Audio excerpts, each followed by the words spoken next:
Welcome back to Good Life in Jamaica. Yeah man, a special welcome to all our viewers and subscribers.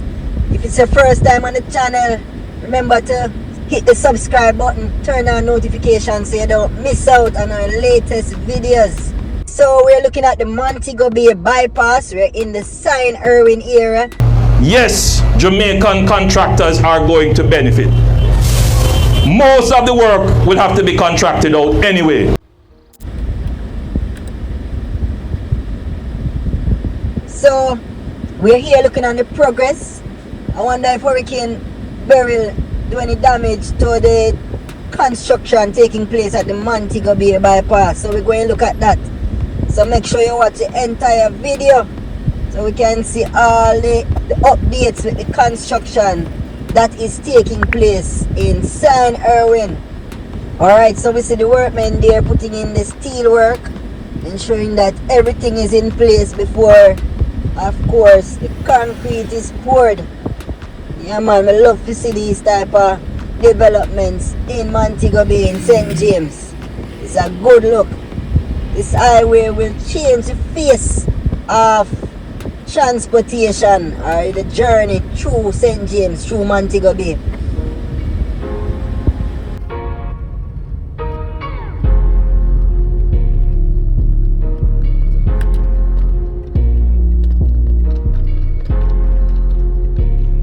Alright, so we can see how many sets of column there. 1, 2, 3, 4 sets of column.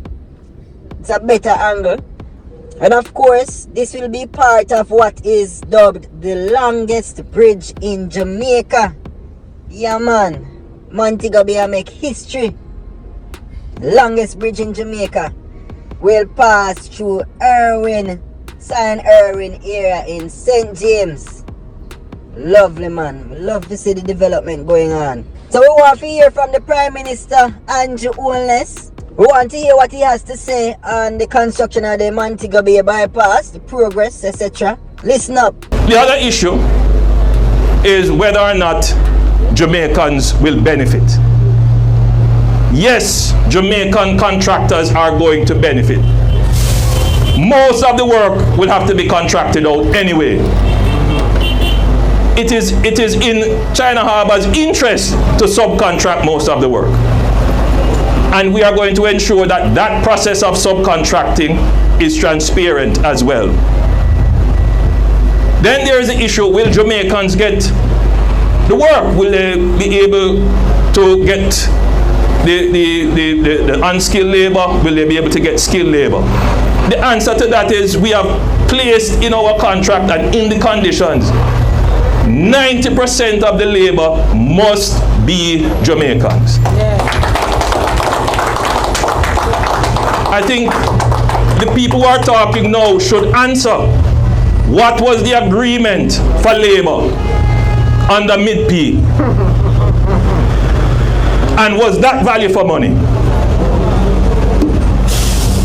We have put in place a measure to say that if you're going to use skilled labor, at least you must ensure that there is a Jamaican there through a system of apprenticeship and training that will be able to get the skills transfer and the technology transfer.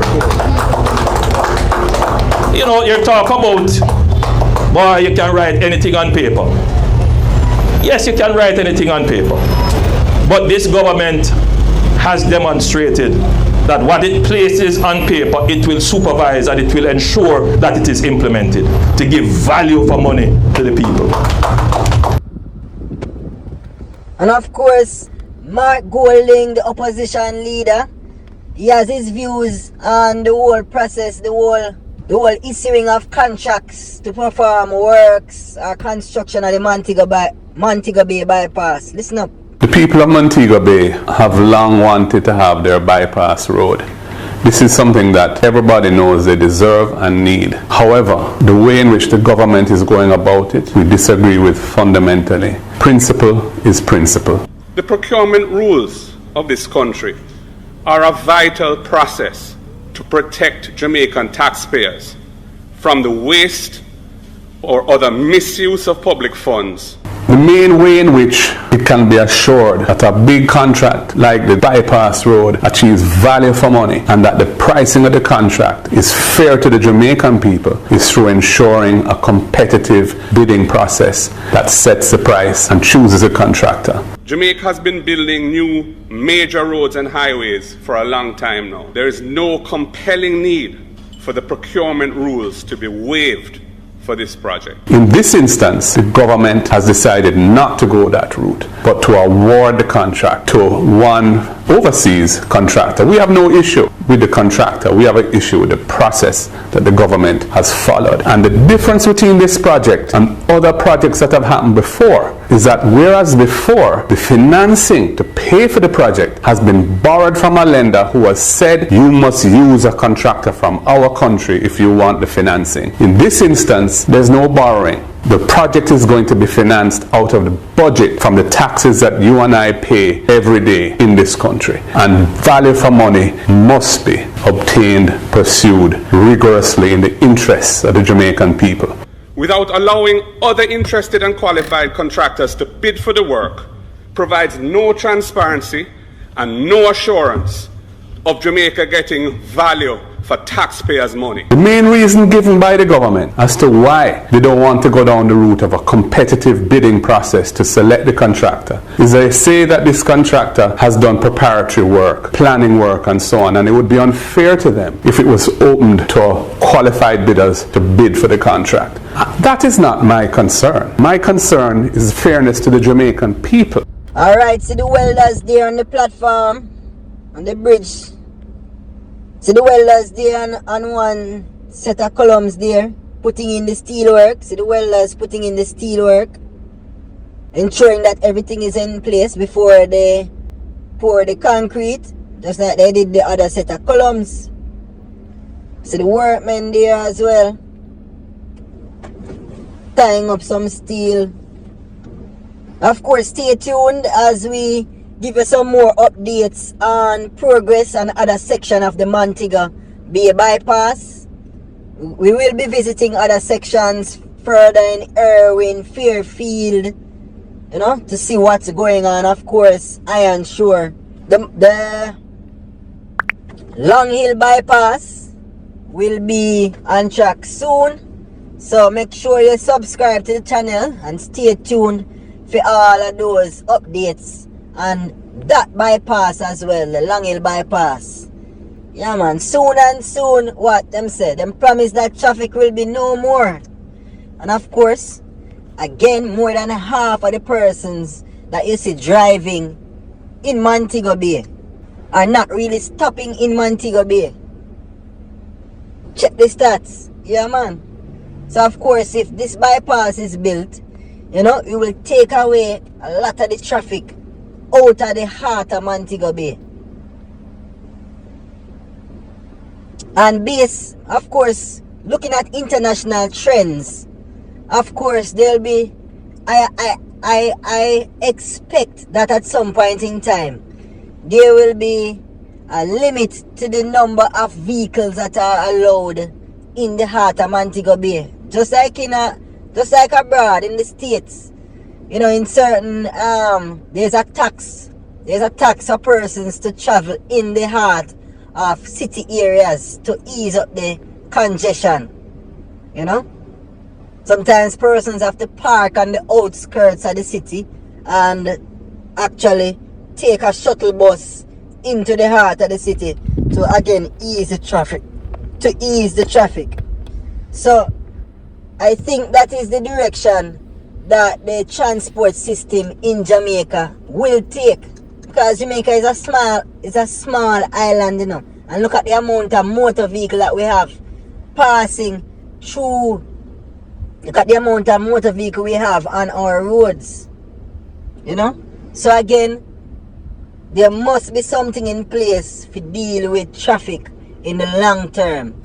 The Montego Bay Bypass, yes, the medium term outlook, it's very much needed, but again, it comes back to urban planning. We expect that traffic or the amount of vehicles in Montego Bay will increase. The amount of vehicles in Jamaica will increase.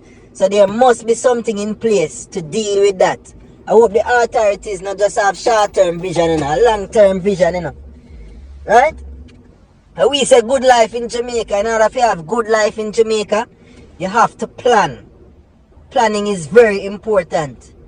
Leave your comments. Let me know what you think the direction the government will take in easing the congestion in our town areas, in our cities. Will it be that they will limit the number of vehicles traveling in the town in certain times of the day? In peak hours they limit it? You know, they have special traffic officers that or you will have to have special tags on your vehicle that can allow you to pass through the heart of any city, Kingston, Montego Bay, etc. Yeah, man, that has to be, because listen, if the amount of vehicles are going to increase, just imagine, if we look at the traffic that we're having now in our cities, just imagine 5-10 years from now.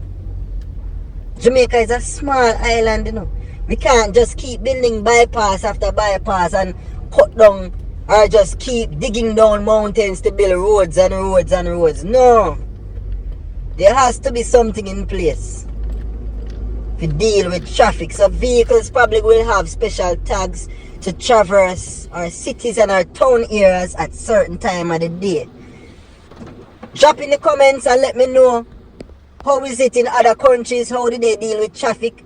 And can it be applied to our Jamaican scenario? Alright? Again, remember to subscribe to the channel. Turn on your notifications, man. Let me know what you think about our videos. Turn on the notifications so you don't miss out on our latest. Alright? So of course, I always say good life in Jamaica. I'm out. Peace.